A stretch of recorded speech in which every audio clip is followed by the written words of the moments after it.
ہمارے نوجوان خطیب مولانا ارسلان صاحب. نعرہ تکبیر، شان صحابہ، للکار صحابہ.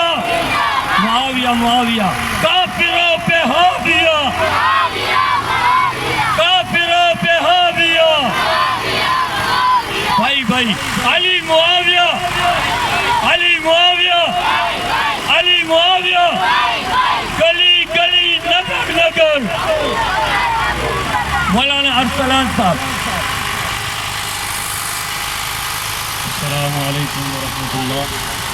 الحمد للہ الذی بعث نبیا الذی ما ینطق عن الهوى ان هو الا وحی یوحى الیہ والصلاة والسلام علی من لا نبی بعدہ. اعوذ باللہ السمیع العلیم من الشیطان الرجیم. قال اللہ تبارک وتعالی فی محکم تنزیلہ یا ایہا الذین آمنوا کتب علیکم القصاص فی القتل.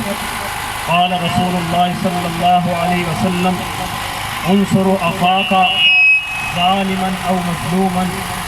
محترم سامعین، آپ اور میں یہ بات اس طرح جانتے ہیں دن کی روشنی کی طرح کہ پورے ملک پاکستان کا سب سے عظیم گروہ، سب سے عظیم طبقہ اگر دیکھا جائے تو پاکستان کے اندر علماء کا طبقہ ملے گا، علماء اہل سنت والجماعت کا طبقہ ملے گا، علماء بریلویہ کا ملے گا، دیوبندیہ کا ملے گا، اہل الحدیث کا ملے گا. رب کعبہ کی قسم ہے، آج اسلام کا سب سے عظیم اور پاکستان کا سب سے عظیم یہ طبقہ، علماء کا طبقہ، آج روڈوں پر، سڑکوں پر، چوراہوں پر کھڑے ہیں. کس لیے کھڑے ہیں؟ ان کا ایک ہی اعلان ہے، ان کی ایک ہی فریاد ہے، ان کی ایک ہی بات ہے. یہ نہیں جمع ہوئے کسی پیٹرول کی مہنگائی کے لیے، نہیں کھڑے ہوئے کسی سبزی کی مہنگائی کے لیے، نہیں کھڑے ہوئے کسی حکومت کو گرانے کے لیے. رب کعبہ کی قسم ہے اگر یہ کھڑے ہوئے ہیں تو صرف اور صرف اس لیے کھڑے ہوئے ہیں کہ محمد رسول اللہ کے صحابہ، سارے صحابہ عظمت والے، بلندی والے، رفعت والے، مقام والے. اور یہی بات ہے کہ جب کچھ دن پہلے نبی کے صحابہ پر، نبی کی صحابہ کی عظمت پر کوئی بات کہی گئی، لعن طعن کیے گئے، انہی علماء کے طبقے نے، انہی علماء کے طبقے نے تحریکیں کھڑی کی، عظمت صحابہ کی، رفعت صحابہ کی. پھر بدلے میں آپ نے دیکھا، آپ نے سنا کہ انہی ناموس صحابہ کے علم کو بلند کرنے والے اہل سنت والجماعت کے بڑے بڑے علماء، ڈاکٹر عادل خان جیسے بڑے بڑے عظیم علماء جو عظمت صحابہ تحریک کے امیر، ان کو شہید کیا گیا، قاتلانہ حملہ کیا گیا. ہشام الہی ظہیر اور دیگر اسی طرح وہ تمام ملک کے بڑے بڑے طبقے کے علماء جو نبی کی صحابہ کے عظمت کے نعرے لگاتے تھے، ان کے اوپر حملہ کیا گیا. ہم اس حملے پر پرزور مذمت کرتے ہیں اور یہ اعلان کرتے ہیں اور اس پر ہم اس لیے جمع ہیں کہ نبی علیہ السلام کے صحابہ کی حفاظت کرتے رہیں گے. تم خون بہاتے ہو، ہم کہتے ہیں ہم ایک ہیں، ہم جمع ہیں. ہم روڈ پہ کیوں کھڑے ہیں؟ رب کا قرآن ہمیں بتلاتا ہے، ہمیں حکم دیتا ہے، یا ایھا الذین آمنوا کونوا قوامین للہ شہداء بالقسط. اے ایمان والو، تم اللہ کے لیے حق قائم کرنے کے لیے، انصاف کی شہادت گواہی دینے کے لیے کھڑے ہو جاؤ. قوامین، بڑے کھڑے ہو جاؤ، قائم ہو جاؤ. آج ہم کھڑے ہیں ڈاکٹر عادل خان کی شہادت کی تصدیق کرنے کے لیے. انشاءاللہ اللہ کی بارگاہ میں ان کا خون رائے گا نہیں جائے گا.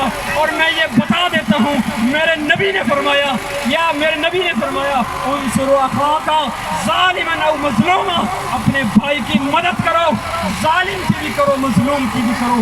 صحابہ نے پوچھا اللہ کے رسول ظالم کی مدد کیسے کریں؟ مظلوم کی مدد تو سمجھ آتی ہے.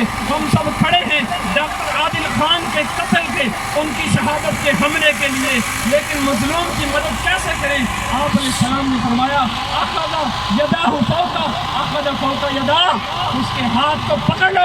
مظلوم کی مدد یہ ہے اس کے ہاتھ کو پکڑ لو. اور میں یہاں پر اعلان کرنا چاہتا ہوں، ہم پکڑنے آئے ہیں اس کا ہاتھ. قرآن کی آیت کے مطابق یا ایھا الذین آمنوا کتب علیکم القصاص، ہم یہ بات کرتے ہیں، قرآن نے ہمیں کہا اے مسلمانوں، ایمان لانے والوں، تم پر قصاص کتبہ لکھ دیا گیا، فرض کر دیا گیا، الحر بالحر، آزاد کے بدلے آزاد۔ ہاں میں یہاں پر یہ بات بھی عرض کرنا چاہوں گا، کیا تم یہ سمجھتے ہو کہ نبی کی ناموس کے علم اٹھانے والوں کو تم شہید کر کے یہ سمجھتے ہو ہمیں دبا دو گے، ہمیں روک دو گے، ہمیں مٹا دو گے، ہمیں بٹا دو گے؟ رب کعبہ کی قسم ہے میں یہ بات کہنا چاہتا ہوں، اسلام پر جب بھی دباؤ آیا اللہ نے اسلام کو ایسی عظمت سے نوازا، اس پہ جب بھی دباؤ آیا جتنا اس کو دبایا گیا اتنا ہی یہ بلند ہوا۔ کیوں؟ میرے نبی کا فرمان ہے